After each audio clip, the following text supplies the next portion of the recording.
Seat తెచ్చినాను, పంపిద్దామా రేపటి నుంచి? చాలా సంతోషమైన విషయం, ఎప్పటి నుంచో అనుకుంటున్నాము. అమ్మ చెప్పు. మీ నాన్న నీకు చాలా కష్టపడి సీటు సంపాదించాడు. నువ్వు బాగా చదువుకొని మాకు, మన ఊరికి, స్కూల్కి మంచి పేరు తేవాలి. సరే అమ్మా, అట్లాగే మీ కోరికలు కూడా నెరవేరుస్తాను.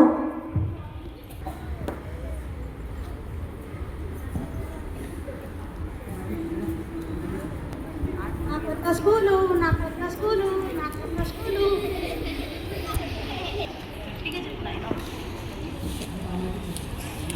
అరే ఇది నాకేం అర్థమవుతుంది.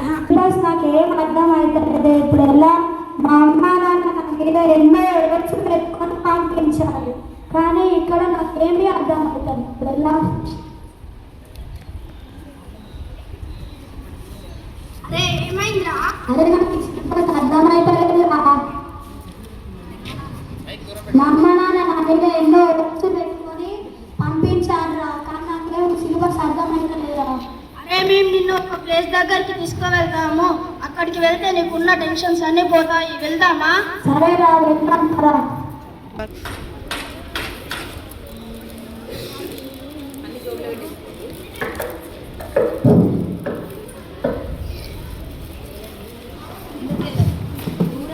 సారీ చేపట్టు. అరే ఇది ఏంట్రా ఇది? అరే ఒకసారి దీన్ని స్మెల్ చేయరా. ఏం తెచ్చారా మీరు ఇది? అరే మళ్ళీ ఒకసారి చూడరా. అరే ఏంట్రా ఇది?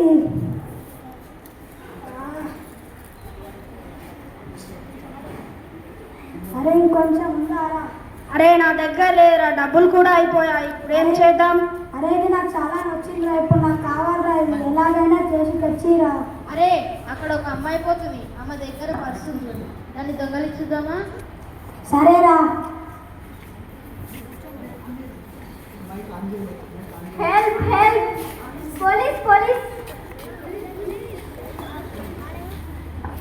అరే ఏమైందిరా?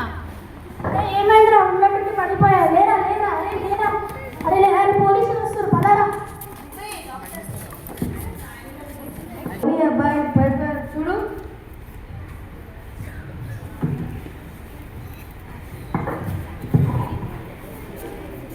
డ్రగ్స్ తీసుకున్నారు, హాస్పిటల్ తీసుకోవాలి.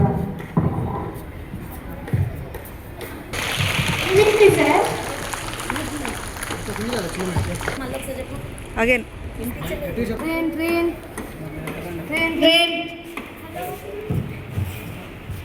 హలో చెప్పండి.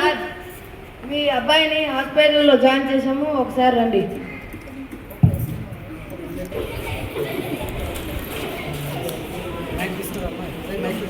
మా బాబుకి ఏమైంది? మీ బాబు చాలా డ్రగ్స్కి అలవాటు పడిపోయాడు, బాడీ మొత్తం ఇన్ఫెక్ట్ అయింది.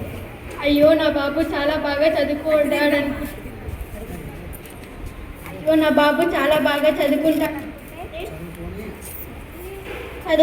అనుకుంటే ఇలా డ్రగ్స్ తీసుకుంటాడని అస్సలు అనుకోలేదు.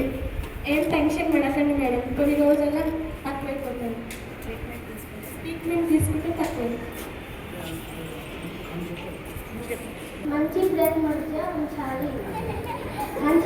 మధ్య ఉంచాలి, వాళ్ళకి నచ్చిన చదువులనే చదవనివ్వాలి, వాళ్ళకి ఫోర్స్ఫుల్గా దేనిని చేయమనకండి. పిల్లలు వాళ్ళ అలవాట్లకి గమనిస్తూ ఉంటారు. చాలా ధన్యవాదాలు డాక్టర్ గారు. సరే, ధన్యవాదాలు డాక్టర్. అయ్యో దేవుడా, ఈ దేవుడు మాకు ఇలా చేశాడని అనుకోలేదు.